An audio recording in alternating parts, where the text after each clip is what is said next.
This essay example, as well as thousands of others, is available in text format on our website for free and without registration. Simply Google Ivy Panda Free Essays.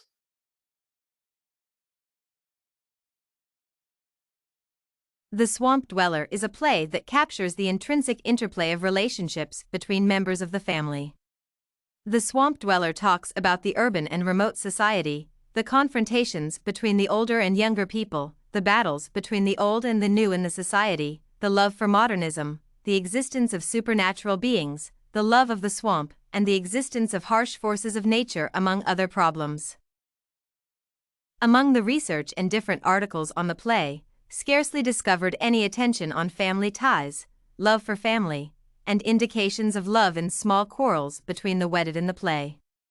At whatever point they discuss their twin children, a Wochike and a Gwizu, Makyuri and Alu are always at one another's throats.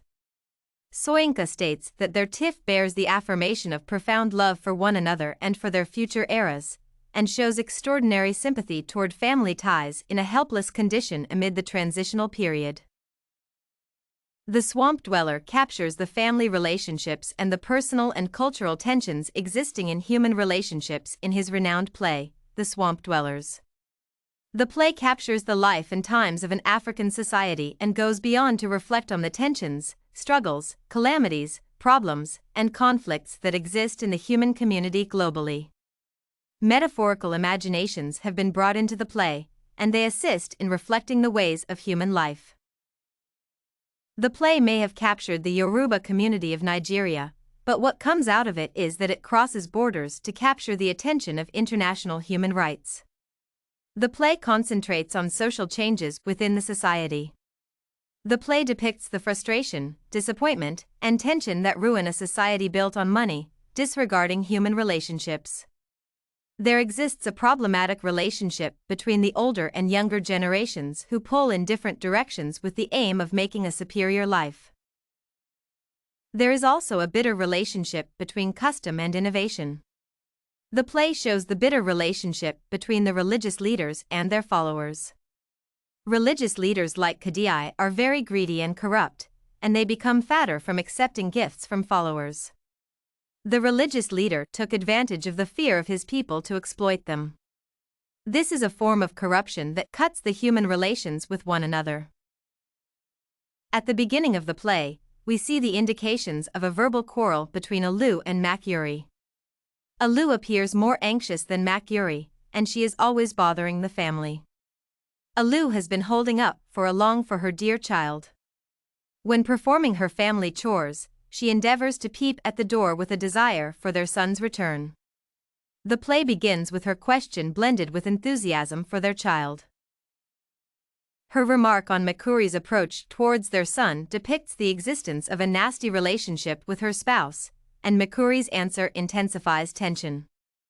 According to Soyinka, Makyuri alludes to her wife as a fraudster, and she has genuine reservations against him for making her a liar.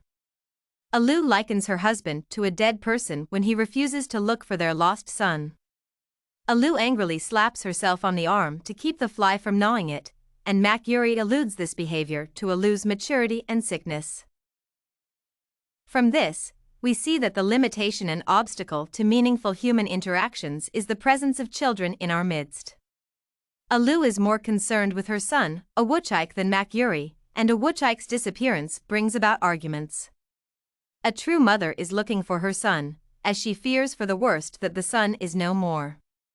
She is nagging Makyuri to find their lost son.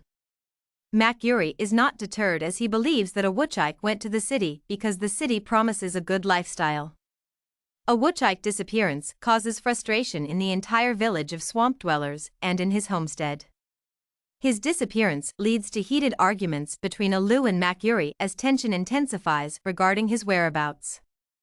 Poor health and age are also other factors affecting meaningful human relations. Makyuri attributes Alu's character to old age and deteriorating health.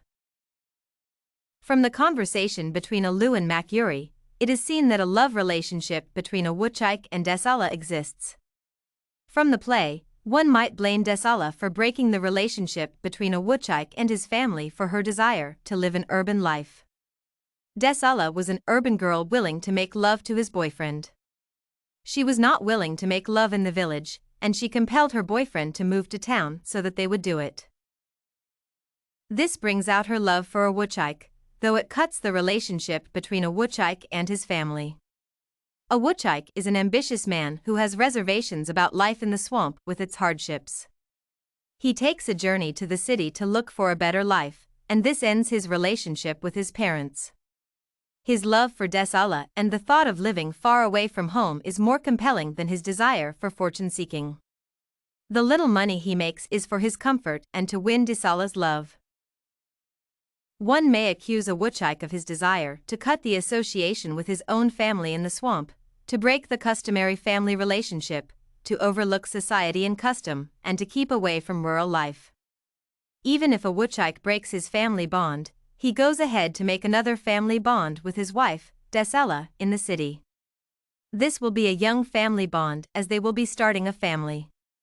Soyinka observes that Ochachike's family tie with Desala is strong to the point that he even leaves his family and disregards the social practices to win over Desala.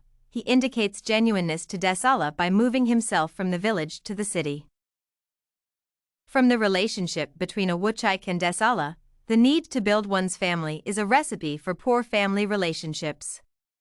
A Wochike's desire to live with Desala led to the breaking of the relationship between a Wochike and his parents.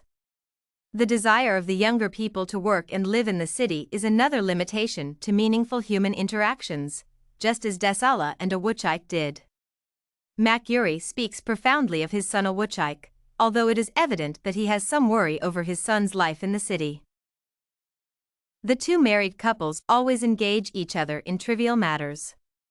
Alu and Makyuri alienate themselves in the swamp where no one wants to live, including their sons.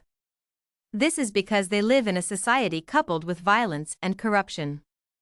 The ruling people have created a big gap between them and the poor people who live by the swamp.